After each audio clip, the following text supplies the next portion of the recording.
মোংলা সমুদ্র বন্দরে ব্যবসায়ীদের আমদানি রপ্তানি পণ্য এখন শীর্ষস্থান ধরে রেখেছে ব্যবসায়ীরা।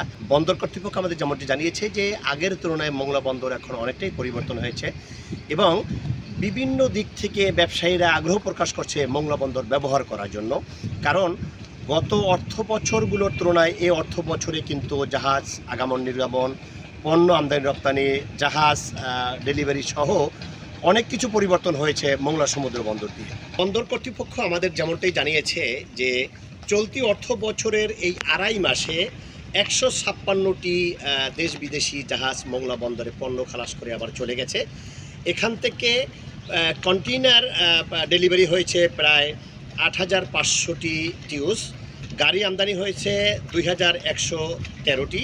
এছাড়া প্রায় 16,13,000 মেট্রিক টন পণ্য আমদানি রপ্তানি হয়েছে মোংলা বন্দর দিয়ে।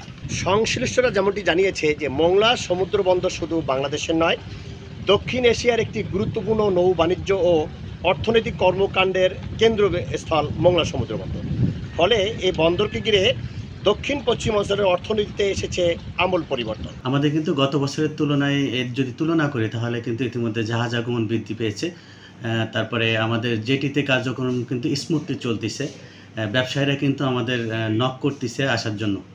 তো অল ওভার মিলে কিন্তু আমাদের গত বছরের তুলনায় অনেক উন্নয়নের দিকে আমরা যাচ্ছি বন্দরকে নিয়ে। বন্দরকে ঘিরে গড়ে উঠেছে প্রায় অর্ধশতাধিক শিল্প কারখানা। তার মধ্যে উল্লেখযোগ্য রয়েছে ইপিজেড, বিশেষ অর্থনৈতিক জোন, ইকোনমিক জোন সহ অসংখ্য শিল্প প্রতিষ্ঠান গড়ে উঠেছে মোংলা বন্দরে। তবে এই বন্দরকে ঘিরে যে সকল শিল্প প্রতিষ্ঠান সহ এখানকার ব্যবসায়ীরা যে সব শিল্প প্রতিষ্ঠান তৈরি করেছে তার মধ্যে প্রায় 25 থেকে 30,000 লোকের কর্মসংস্থান হয়েছে। ব্যবসায়ীরা আমাদেরকে যেমনটি জানিয়েছে যে মোংলা বন্দরকে আরও উন্নয়নের শীর্ষে নিতে হলে ব্যবসায়ীদের পর্যাপ্ত সুযোগ সুবিধা দিতে হবে এবং বন্দর কর্তৃপক্ষ যেন পর্যাপ্ত সহযোগিতা করে ব্যবসায়ীদের। তাহলেই মোংলা বন্দর হবে বিশ্বের বাণিজ্যিক বাজারে একটি আন্তর্জাতিক এবং পরিবেশ বান্ধব মোংলা সমুদ্র বন্দর। মাহমুদ হাসান, সময় সংবাদ, মোংলা।